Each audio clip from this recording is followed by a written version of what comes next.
The project charter.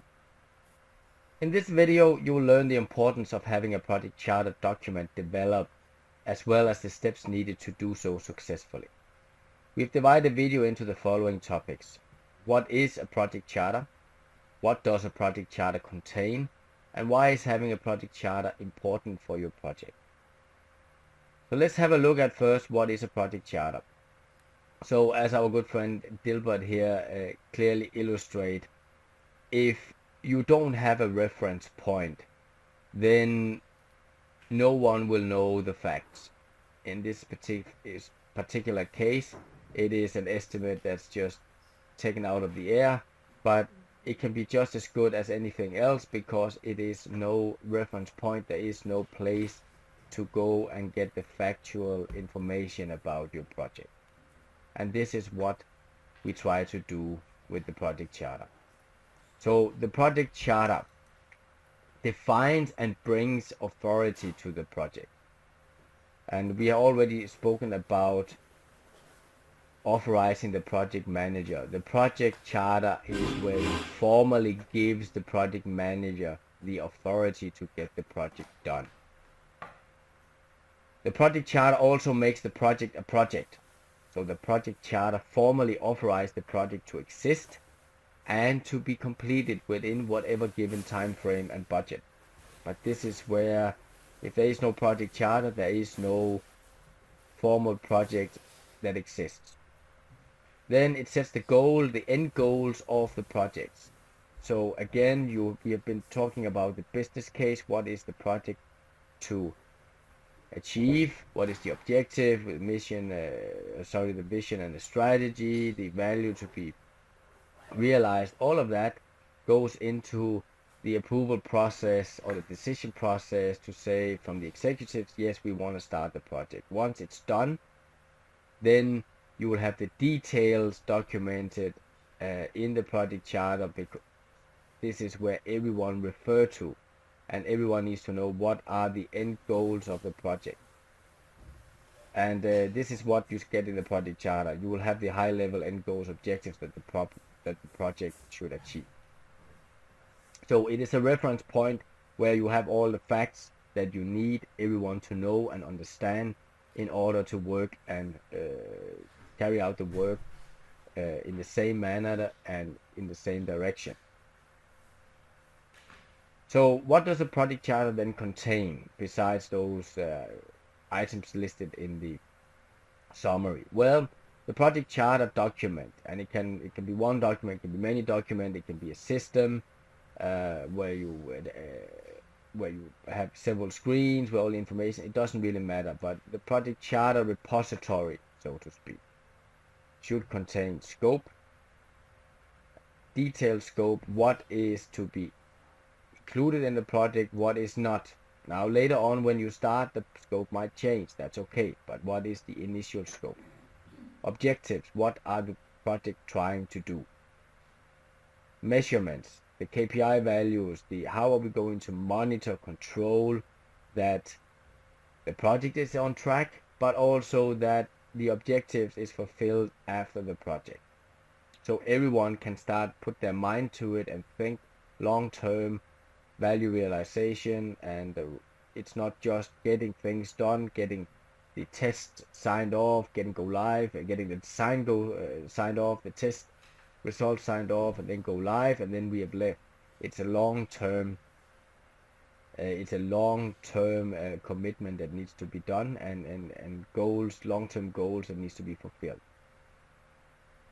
Very important also is assumption and restriction. We need to set up a realistic working environment, schedule, budget, scope. It doesn't matter that we want to do something if we don't have the capabilities to do it. If we want to do something and it takes 1 year and we want to do it in half a year and there is no possible way to do it, then we can't put that up. So we need to put in the assumption. Very important on the assumption is if you are having dependencies on external systems, make sure everyone knows what the assumptions are, and that without certain things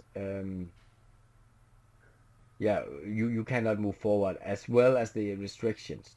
You might have a restriction saying I'll only be capable of performing X number of development hours or X number of testing hours because of certain restriction in availability to the test system or resources, or it might be that you are closing into a quarter end, month end, year end. If it's a financial system, if it's a production company, the Christmas production and Christmas sale might have a block out period where you cannot work. It might be specific users you know you will have access to, but on certain times they will be unavailable because due to other things.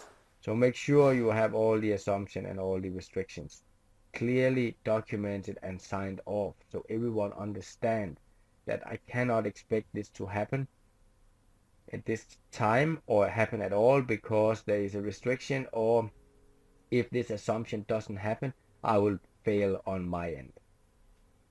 And then, as we already discussed, the project manager authority, we need to have the project manager defined in there, specified, named, and signed off that this is the project manager. And this is typically done by having the project participants organization clearly listed out or documented.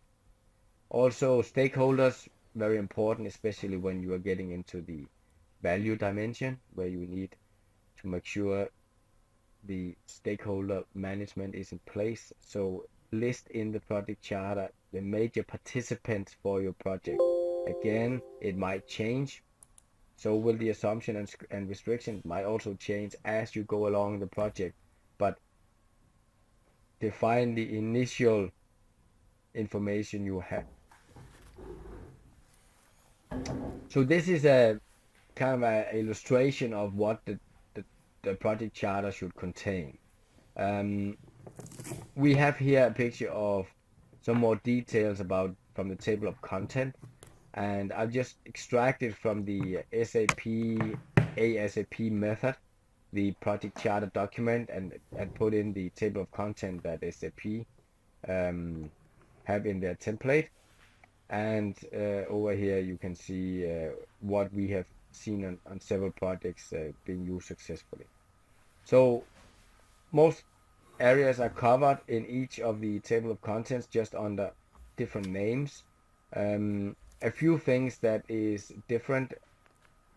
We believe that it's a good idea and it's recommended approach for you to define the governance of running the project, meetings, reporting, so everybody knows what is going to happen, because otherwise it will be ad hoc and people will complain, why am I suddenly need to do this, and there's no consistency. So make it consistent. And talking about consistent, the same on the project standard.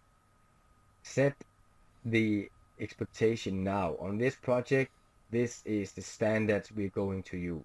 This is the naming, this is how I want you to, this is the tools we have available, this is the software we use, this is the different files and all the project standards, which we'll get to later. But put that up early so people know. Reporting and standards is very important for the team members and for them to keep being motivated and do a good job.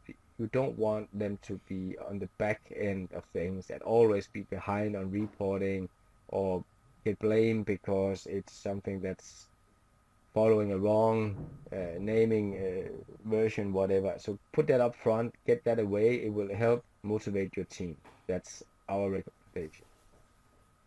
All the other things are quite similar, which we already discussed. We just take so we have a scope, plan, organization, assumption, approach, project definition, what are we going to do, activities and deliverables.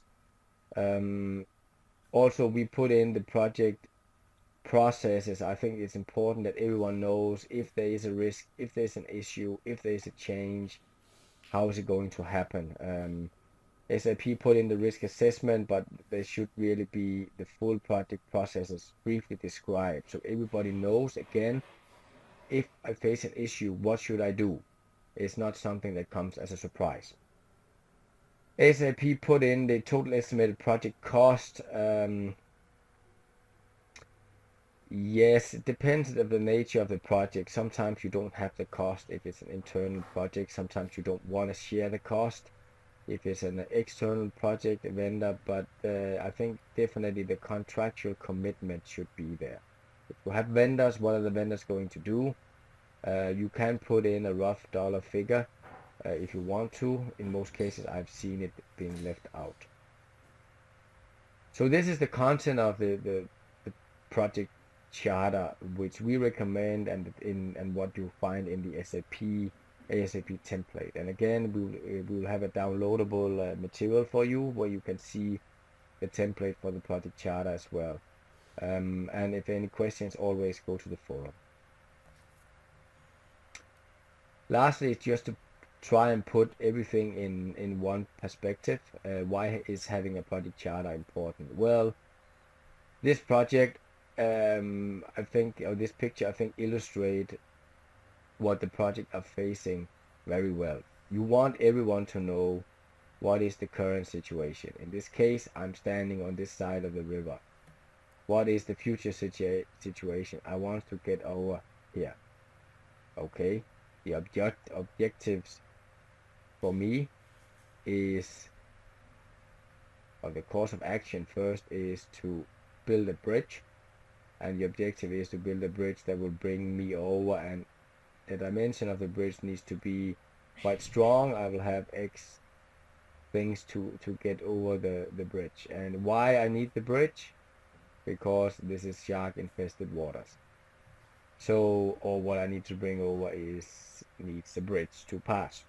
So basically you want this picture, this simplified picture, to be drawn for your specific project. You want people to read the project charter and understand all of this. Where am I now? Where am I going? How am I getting there? What is the problem getting there? What do I need to do? The objective, I need a bridge. You want that picture, and you want everyone to have that picture before you click the start button. But once you click the start, you'll start burning cost, and you'll start running, working on the deliverables and the work, and then you will see people scatter to all sides if they do not have the right understanding and they know what their course of action is. So the project charter, as it might seem cumbersome and take time to do early on, where there's a lot of other things that needs to be done, interviewing people for your team, whatever it is, it's a very, very important piece of it's a very, very important deliverable and a piece of information that you really need to put time and dedication to put in place. I have not seen any projects, small or big, where the project charter did not make good use and was critical to the success. With that, let's do a summary of the project charter lesson. So after completing this video, you should now have a good understanding of the purpose of the project charter, why it's important, and how it can be used to make a difference on your project. As always, we are available in the forum should you have any detailed questions, and also have a look at the downloadable material.